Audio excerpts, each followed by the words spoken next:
राजगुडी येथे ताम्रपर्णी नदीत मगरीचं दर्शन। राजगुडी बुद्रुक परिसरात भीतीचे वातावरण।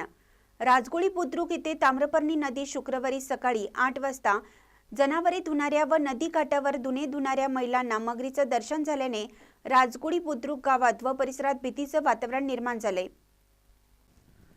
ताम्रपर्णी नदीमध्ये शालेय विद्यार्थी सुट्टी दिवशी पोहण्याचा आनंद घेतात, तर गुराखी आपले गुरे तासनतास पाण्यात सोडून बसतात। ही मगर पूर्ण वाढ झालेली असून तिचा वावर या नदीत आहे। पहिल्यांदाच या भागातील लोकांना मगर दिसल्याने ग्रामस्थ मगर पाहण्यासाठी नदीकडे गर्दी करताना दिसून येत होते। मगर पलीकडच्या काठाकडेला आपले डोके वर काढत होती।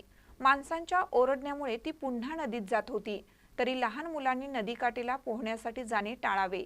ग्रामस्थांनी यापासून सावधानता बाळगावी असे आवाहन वन विभागाने केले आहे। महानकर न्यूजसाठी प्रकाश रायनापुरे, चंदगड। ताज्या बातम्यांसाठी महानकरेला सबस्क्राइब करा आणि बेल आयकॉनला क्लिक करा।